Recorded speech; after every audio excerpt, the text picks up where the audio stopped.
होली के दूसरे दिन चैत्र कृष्ण प्रतिपदा से 16 दिवसीय गणगौर पूजा का पर्व शुरू हो जाता है। गणगौर मुख्यतः राजस्थान में मनाया जाने वाला पर्व है। यह पर्व विशेष रूप से सुहागिन महिलाएं मनाती हैं। सुहागिनें अपनी पति की लंबी आयु और कुशल वैवाहिक जीवन के लिए तथा अविवाहित कन्याएं मनोवांछित वर पाने के लिए गणगौर व्रत एवं पूजन करती हैं। आइए आपको बताते हैं गणगौर माता की अनूठी कहानी। एक बार भगवान शंकर तथा पार्वती जी नारद जी के साथ भ्रमण को निकले। चलते चलते वे चैत्र शुक्ल तृतीया के दिन एक गांव में पहुंच गए। उनके आगमन का समाचार सुनकर गांव की श्रेष्ठ कुलीन स्त्रियां उनके स्वागत के लिए स्वादिष्ट भोजन बनाने लगी। भोजन बनाते बनाते उन्हें काफी विलंब हो गया, किंतु साधारण कुल की स्त्रियां श्रेष्ठ कुल की स्त्रियों से पहले ही थालियों में हल्दी तथा अक्षत लेकर पूजन हेतु पहुंच गई। पार्वती जी ने उनके पूजा भाव को स्वीकार करके सारा सुहाग रस उन पर छिड़क दिया। वे अटल सुहाग प्राप्ति का वरदान पाकर लौटी। तत्पश्चात उच्च कुल की स्त्रियां अनेक प्रकार के पकवान लेकर गौरी जी और शंकर जी की पूजा करने पहुंची। उन्हें देखकर भगवान शंकर ने पार्वती जी से कहा, तुमने सारा सुहाग रस तो साधारण कुल की स्त्रियों को ही दे दिया है, अब इन्हें क्या दोगी? पार्वती जी ने उत्तर दिया, प्राणनाथ, आप इसकी चिंता मत कीजिए। उन स्त्रियों को मैंने केवल ऊपरी पदार्थों से बना रस दिया है, परंतु मैं इन उच्च कुल की स्त्रियों को अपनी उंगली चीरकर अपने रक्त का सुहाग रस दूंगी। यह सुहाग रस जिनके भाग्य में पड़ेगा वह तन मन से मुझ जैसी सौभाग्यशाली हो जाएंगी। जब स्त्रियों ने पूजन समाप्त कर दिया तब पार्वती जी ने अपनी उंगली चीरकर उन पर छिड़क दिया तथा जिस पर जैसा छींटा पड़ा उसने वैसा ही सुहाग रस पा लिया। तत्पश्चात भगवान शिव की आज्ञा से पार्वती जी ने नदी तट पर स्नान किया और बालू की शिव मूर्ति बनाकर पूजन करने लगी। पूजन के बाद बालू के पकवान बनाकर शिव जी को भोग लगाया। प्रदक्षिणा करके नदी तट की मिट्टी से माथे पर तिलक लगाकर 2 कण बालू का भोग लगाया। इतना सब करते करते पार्वती जी को काफी समय लग गया। काफी देर बाद जब वे लौट कर आई तो महादेव जी ने उनसे देरी से आने का कारण पूछा। उत्तर में पार्वती जी ने झूठ कह दिया कि वहां उनके भाई भावज आदि मायके वाले मिल गए थे, उन्हीं से बातें करने में देर हो गई। परंतु महादेव तो महादेव ही थे, वे कुछ और ही लीला रचना चाहते थे। अतः उन्होंने पूछा, पार्वती, तुमने नदी के तट पर पूजन करके किस चीज का भोग लगाया था और स्वयं कौन सा प्रसाद खाया था?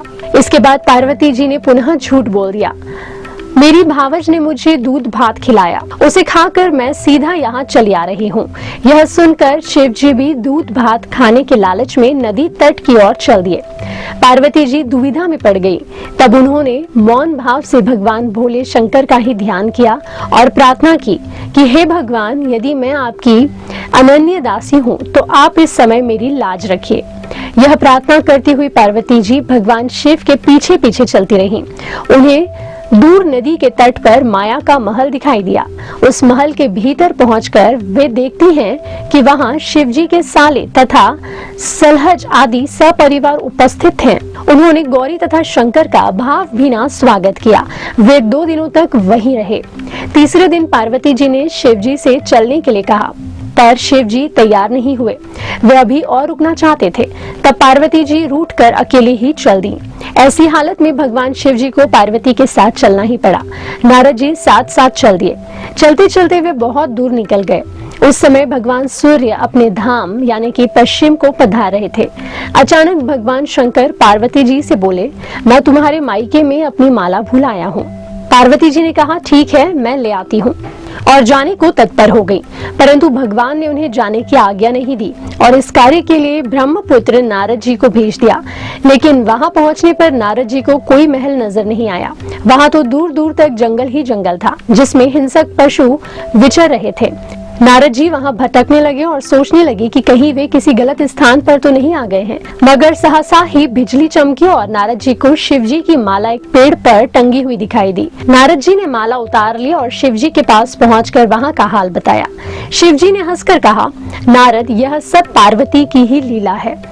इस पर पार्वती बोली, ये किस प्रकार हुआ?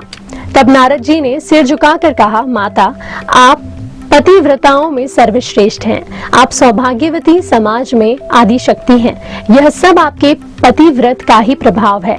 संसार की स्त्रियां आपके नाम स्मरण मात्र से ही अटल सौभाग्य प्राप्त कर सकती हैं और समस्त सिद्धियों को बना तथा मिटा सकती हैं।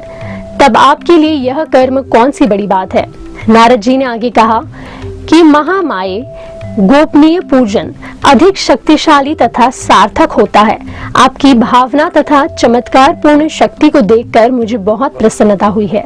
मैं आशीर्वाद रूप में कहता हूँ कि जो स्त्रियां इस तरह गुप्त रूप से पति का पूजन करके मंगल कामना करेंगी, उन्हें महादेव जी की कृपा से दीर्घायु वाले पति का साथ मिलेगा।